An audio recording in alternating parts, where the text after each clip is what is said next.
قاتل ہے امام رضا کا،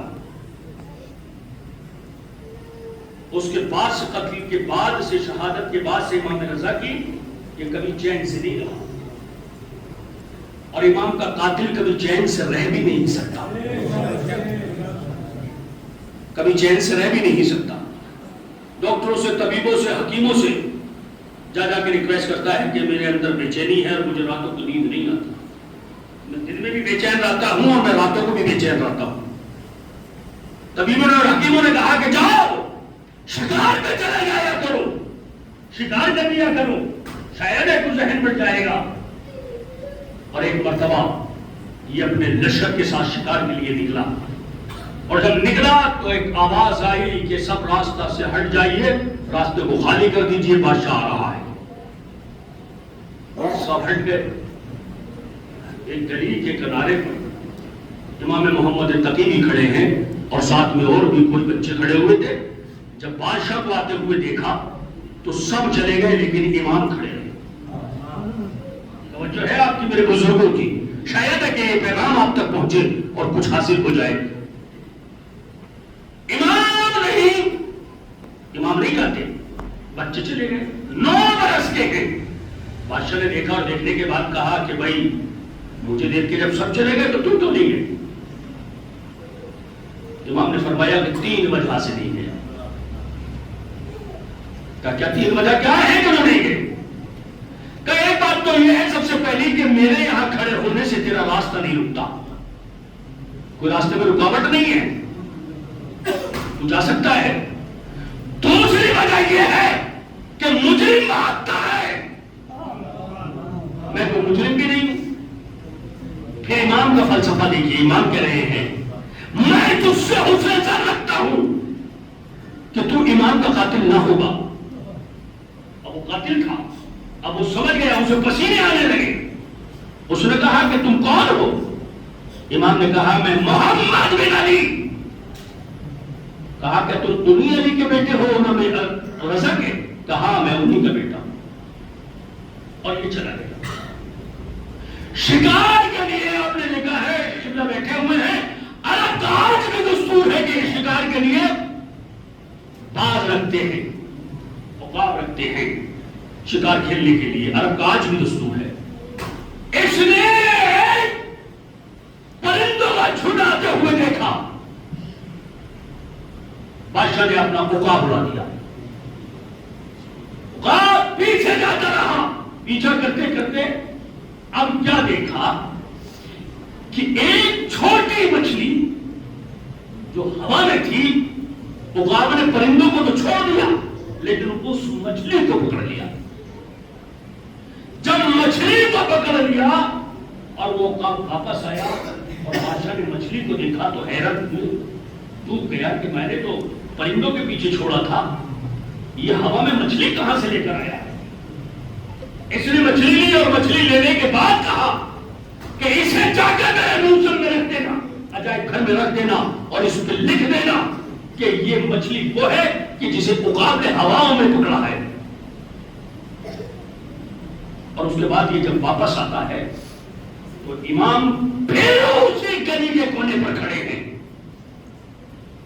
اور ایک بکری امام کے ساتھ ہے، کان سے پکڑے ہوئے ہیں امام، اور اس سے کہہ رہے ہیں اسجد للہ۔ اب یہ آیا اور آنے کے بعد کہنے لگا کہ آپ اس سے بکری سے کھیل رہے ہیں، لفظوں پہ غور کیجیے گا، خدا کی قسم پیغام ہے پیغام، کیا آپ اس بکری سے کھیل رہے ہیں، جانور سے کھیل رہے ہیں؟ امام نے کہا ہم کھیلتے نہیں ہیں بلکہ ہم سرکشوں کو اللہ کے آگے سجدہ کرنے کے لیے کہہ رہے ہیں، ہم کہہ رہے ہیں سجدہ کے لیے۔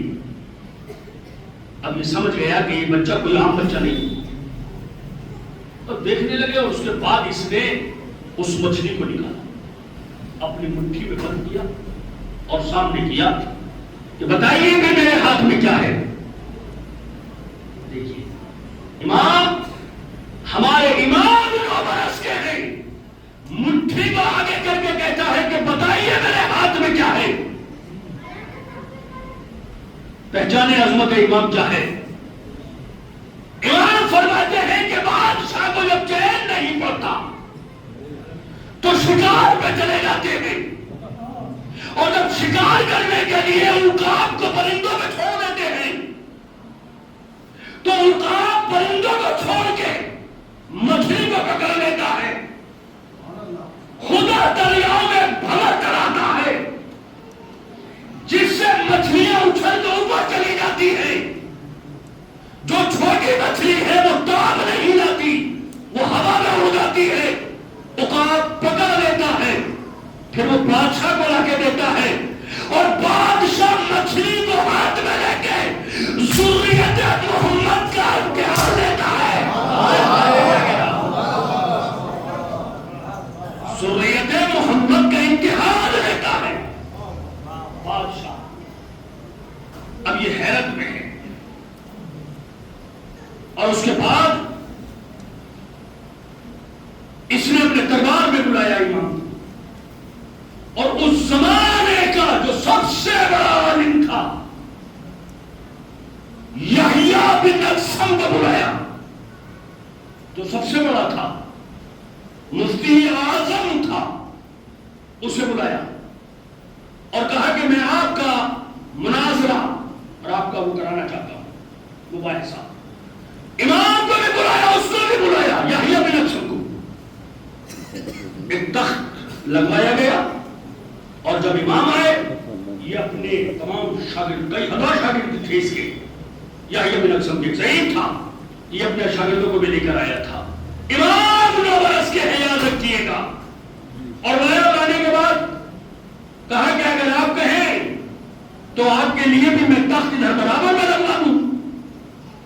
امام نے کہا اے بادشاہ، ہمارے لیے منبر لگایا جائے، وہ بھی تخت سے دور لگایا جائے، اس سے منسلک نہ کرنا، منبر لگایا جائے۔ منبر لگایا گیا۔ یحییٰ بن اقسم سے کہا کہ وہ سوال کیجیے گا، کہنے لگا میری توہین ہے، میری بے عزتی ہے، آپ میرے لیے مذاق، میرے ساتھ مذاق کر رہے ہیں، یہ بادشاہ سے کہہ رہا ہے یحییٰ بن اقسم، آپ دیکھنے نہیں رہے ہیں کہ یہ بچہ ہے، اور میں ایک ضعیف ہوں، اور میں ایک مفتی اعظم ہوں، میں اتنا بڑا عالم ہوں، اور آپ کہہ رہے ہیں کہ اس سے سوال کیا جائے۔ کہہ دیتا کہ میرا کوئی شاگرد ہے، ہوگا وہ جو ہے سوال کرنے کا۔ بادشاہ کہتا کہ نہیں، سوال آپ کرو۔ اب بادشاہ کا حکم ہے، تو اب اس نے اپنی نظر کو دوڑایا، اور نظر دوڑانے کے بعد قبلہ بیٹھے ہوئے ہیں، علماء حضرات یہاں بیٹھے ہوئے ہیں، اتنے بزرگ بیٹھے ہوئے ہیں، فقہ کے اندر 54 یا 56 باب ہیں، اور اس میں اس نے جو بحث نکالی، جو سب سے بھاری بحث ہے وہ حج کی بحث ہے، اور حج کی بحث میں بھی جو سب سے بھاری ہے وہ کفارہ ہے،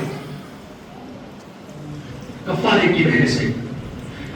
حالت احرام میں جو بھی چیزیں حرام ہو جاتی ہیں سب سے بھاری بحث ہے۔ اب اس نے وہ سوال کیا، امام سے سوال کر رہا ہے، امام سے اپنی نظر میں بہت بڑا اس کا ایک یہ سوال تھا، کہا کہ یہ بتائیے حالت احرام میں شکار کر لیا گیا تو اس کا کفارہ کیا ہے؟ امام سے سوال ہوا، بادشاہ بھی سوچنے لگا کہ اتنا بھاری سوال کیا ہے۔ امام مسکرائے، اور مسکرانے کے بعد کہا کہ بادشاہ نے جب کہا کہ جواب دیجیے تو مسکراتے ہوئے امام نے فرمایا، بادشاہ یحییٰ بن اقسم سے کہے کہ یہ اپنے سوال کو مکمل کرے۔ یہ اپنے سوال کو پورا کرے، اس کا سوال ناقص ہے۔ اب اسے پسینے آنے لگے، یحییٰ بن اقسم جو مفتی اعظم تھا، اسے پسینے آنے لگے کہ میں نے سوال کیا، اپنی نظر میں اتنا بھاری سوال، جو سب سے بھاری نظر میں میرے سوال تھا، وہ میں نے سوال کیا اور یہ کہہ رہے ہیں کہ سوال ناقص ہے، سوال پورا کیا جائے۔ کہنے لگا کہ برخوردار آپ ہی بتا دیجیے، میں نے تو سوال ناقص نہیں کیا، میں نے سوال مکمل کیا ہے۔ امام نے کہا تیرا سوال ناقص ہے، پہلے سوال پورا کر۔ اس نے کہا کہ سوال تو پورا ہے، ناقص نہیں ہے۔ امام نے کہا سن، پہلے یہ بتا کہ جس نے شکار کیا ہے حالت احرام میں، وہ احرام عمرے کا تھا یا حج کا تھا؟ دیکھیں دونوں کا الگ الگ ہے۔ وہ احرام عمرے کا تھا یا حج کا تھا؟ اب وہ سوچ رہا، پریشان ہے کہ یہ تو مجھے بھی نہیں پتا، یہ تو مجھے بھی نہیں، بادشاہ کہہ رہا ہے یہ تو مجھے بھی نہیں پتا۔ وہ بھی سوچ رہا ہے کہ کیا سوال کیا ہے، بتا وہ عمرے کا تھا یا حج کا؟ شکار کرنے والے نے پہلی بار شکار کیا تھا یا اس سے پہلے بھی شکار کر چکا تھا؟ کیا مسئلہ جانتا بھی تھا یا جاہل تھا؟ دیکھیے امام سوال کر رہے ہیں، امام شکار حرم میں کیا تھا یا حرم کے باہر کیا تھا؟ امام ابھی سوال کر رہے ہیں، شکار کرنے والا بچہ تھا یا بڑا تھا؟ شکار دن میں کیا یا رات میں کیا؟ مسئلہ جانتا تھا یا جاہل تھا؟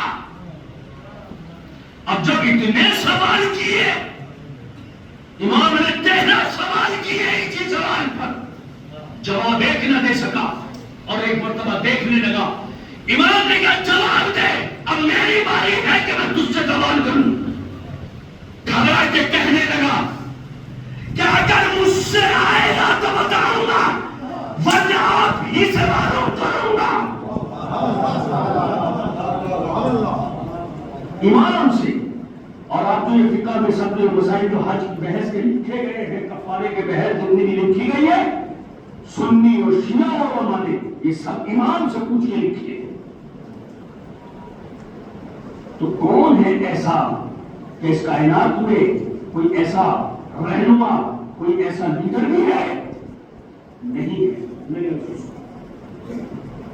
یہی ہے، یہی ان کا پیغام ہے